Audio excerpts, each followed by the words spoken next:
I remember following the story from a distance and seeing Dylann Roof on the news and feeling real, gosh, hatred's a strong word, but I think I felt hatred for him. Just the look on his face, the smugness.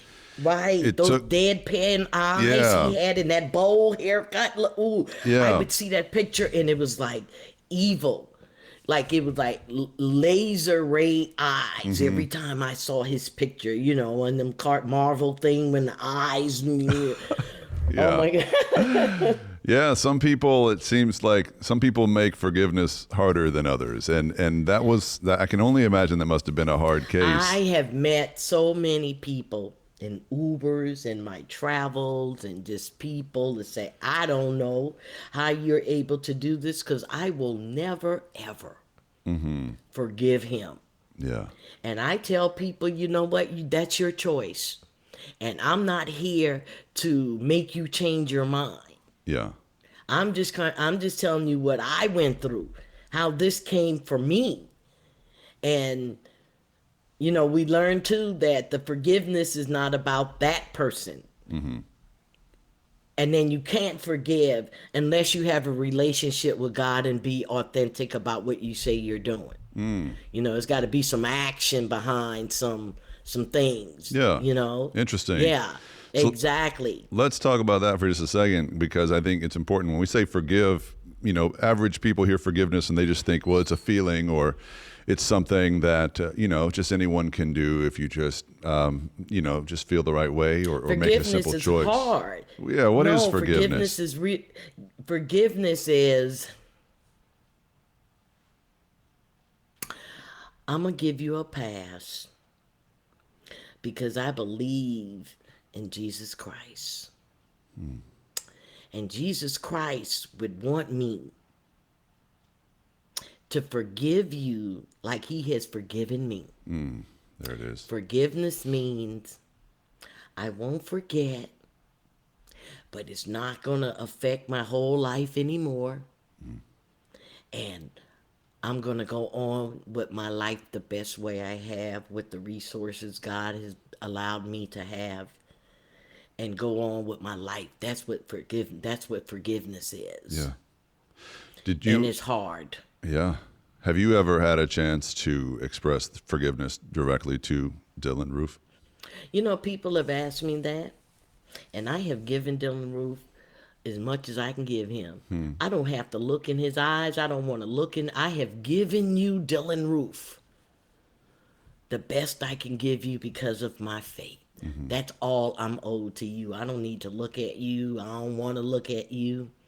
And, you know, I've been asked that a lot. And, no, I don't need to do none of that. It comes up a lot in ministry. If I'm alive, yeah, and death penalty has not been abolished, and they killed Dylann Roof, I will not be on the vigil call. How about that? Because that's part of what we do in death penalty action. When these executions come up, there are vigils that's held wherever it is, and it's live feed, and you sit there and you wait for people to be executed when the bell rings. And if I'm alive, I won't be on that.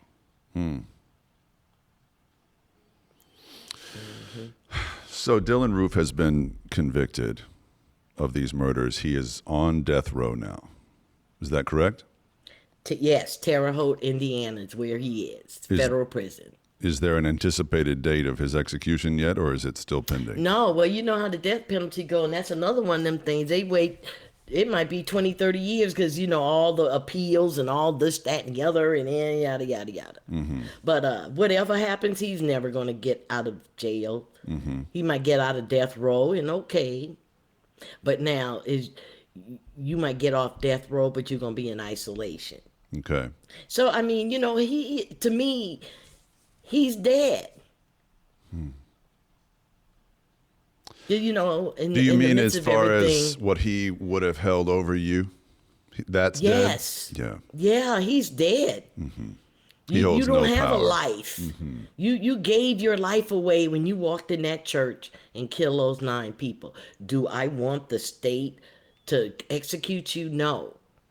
But you already dead. So it's all good.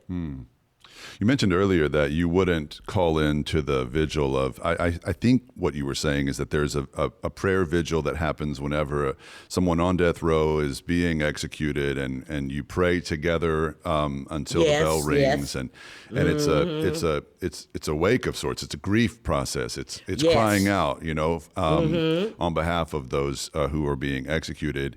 You said you wouldn't call in for this one. I understand it. There's another opportunity to participate in an execution, which is where family members of victims are allowed to attend. I think, at least that used to be the case. Would you attend his execution?